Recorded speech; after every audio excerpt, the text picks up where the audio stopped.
क्योंकि पिछले 2.5-3 साल हो गए, धारा 370 भी खत्म हो गई, 70 सालों तक 370 भी रही, उसके बाद 2.5 साल से ज्यादा वक्त हो चुका है जब धारा 370 भी खत्म हो गई। तो क्या कश्मीर के आम लोगों की जिंदगी में कोई बदलाव आया है? क्या इस बदले माहौल को वो किस तरह देखते हैं? इस पर बात करने के लिए आप देख ही रहे, इस न्यू बस स्टैंड में जितने लोग थे, मुझे लग रहा है कि मेरी बात शुरू करते करते सब यहीं पर आ गए। मैं सबसे पहले आपसे पूछना चाहूँगा, आपका नाम क्या है? मेरा नाम है सलाउद्दीन वानी। सलाउद्दीन वानी। सलाउद्दीन साहब, मैं जो कश्मीर में ये जानने के लिए बिल्कुल आम लोगों से कि माहौल क्या है। माहौल बिल्कुल ठीक है सर, क्योंकि यहाँ इलेक्शन होना चाहिए। इलेक्शन से बहुत सारे मसले हल हो जाएंगे सर।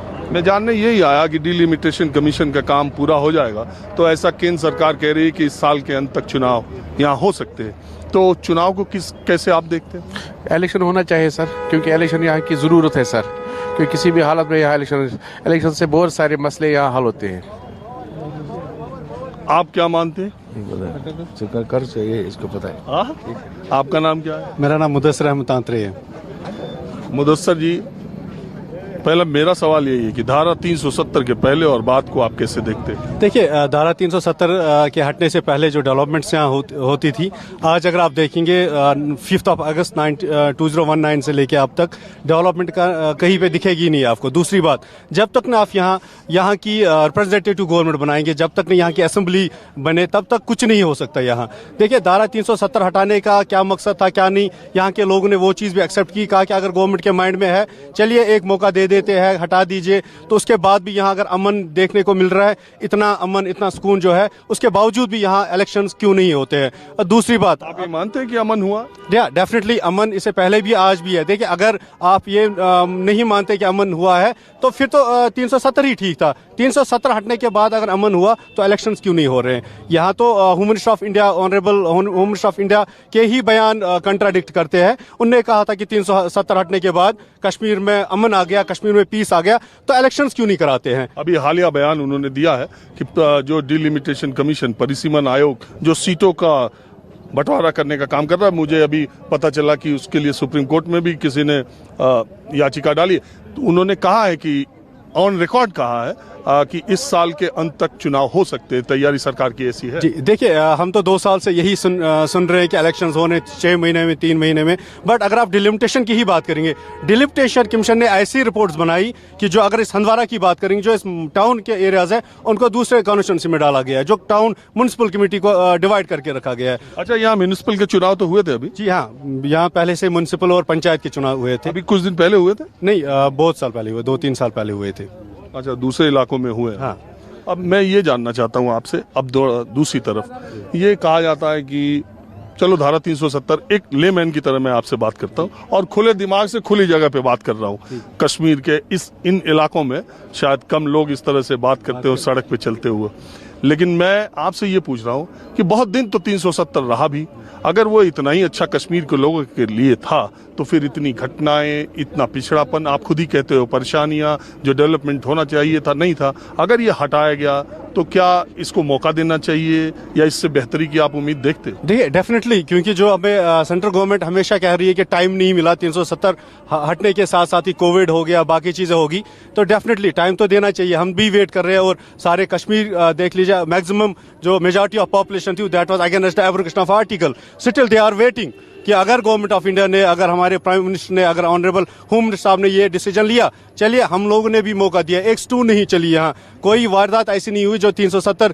के सपोर्ट में खड़ी हुई थी, बट हम लोगों ने मौका दिया है। देखिए, कश्मीर ने गन कल्चर छोड़ दिया, कश्मीरियों ने स्टून पल्टिंग छोड़ दी है। आपने बोला कि दिल्ली से आदेश आया कि एक बार कश्मीर के लोग स्टून पल्टिंग छोड़ दे, एक बार गन कल्चर छोड़ दे, तो कश्मीर के लोगों ने 2019 से लेकर आज तक एक पत्थर नहीं चला यहाँ। आप 2019 से लेकर अब तक अगर आप देखेंगे, यहाँ के यूथ गन कल्चर में अट्रैक्ट नहीं हो रहे हैं। आप नौजवान हो, आपका नाम क्या है? जी, मेरा नाम राशिद खान। राशिद, आप क्या करते हो? मैं स्टडी कर रहा था। किस क्लास में हो? मैं फाइनल ईयर के है। ग्रेजुएशन में? जी सर। तो आप क्या बनना चाहते हो इसके बाद?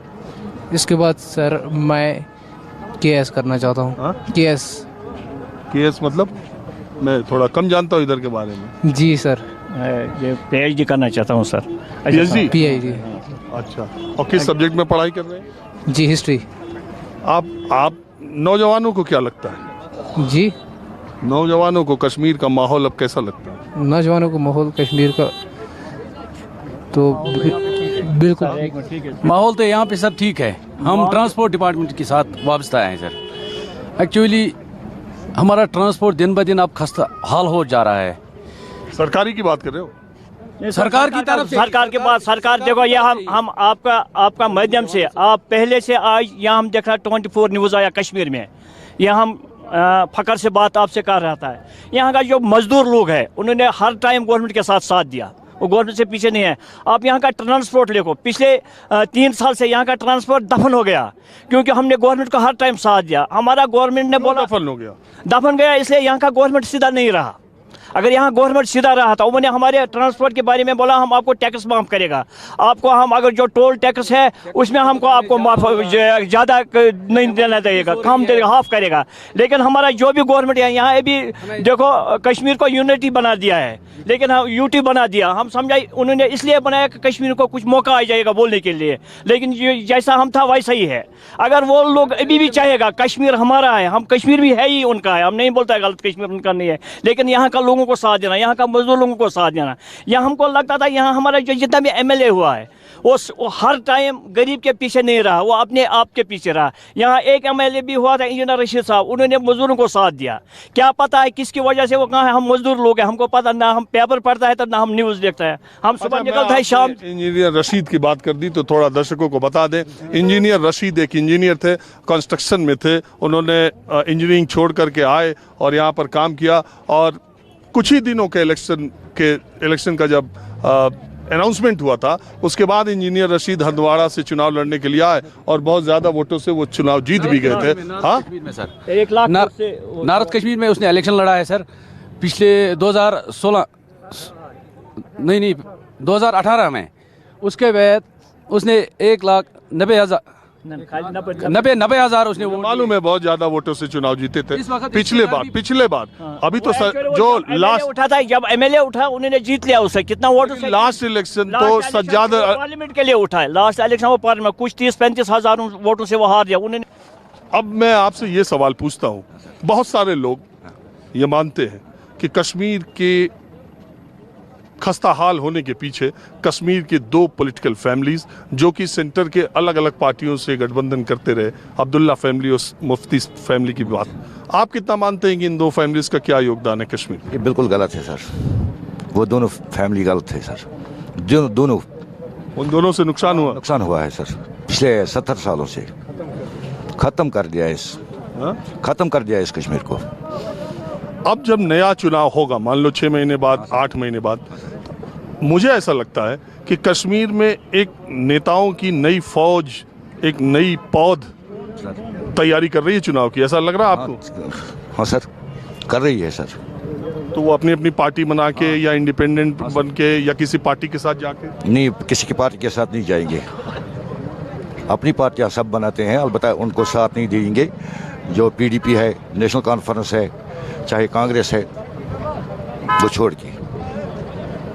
और आप क्या मानते हैं, आर्टिकल 370 के पहले और बाद में कोई फर्क नहीं हुआ है सर, आज तक कोई फर्क नहीं पड़ा है सर, कोई फर्क नहीं पड़ा, ऐसा ही है जैसा था। टेररिस्ट एक्टिविटीज का क्या है? बस बिल्कुल खामोश है सर, बिल्कुल खत्म है, कोई टेररिस्ट नहीं है सर। पिछले 2-2.5 सालों में यहाँ हंदवाड़ा में या आसपास कहीं बिल्कुल सेफ है सर। पहले तो बहुत चर्चा में रहता था कुपवाड़ा और हंदवाड़ा। सर नहीं सर, बिल्कुल सेफ है सर। और आप बताओ? अरे सुनो, नए उम्र के बाल तो इतने डिजाइनदार रखे हैं यार, और बात नहीं कर रहे। क्या बोलना है सर? भगवान ने मुंह दिया है ना, अल्लाह ने, तो बोलो जो मैं पूछता हूँ। तुम्हें कश्मीर के माहौल के बारे में 3 साल पहले में, अभी में अमन है, चैन है, खुशहाली है, विकास दिखाई दे रहा है, कुछ नहीं हुआ, क्या आप बोलना चाहते हो? आप करते क्या हो? मैं स्टडी करता हूँ, क्या पढ़ता हूँ कॉलेज में। अरे किस कोर्स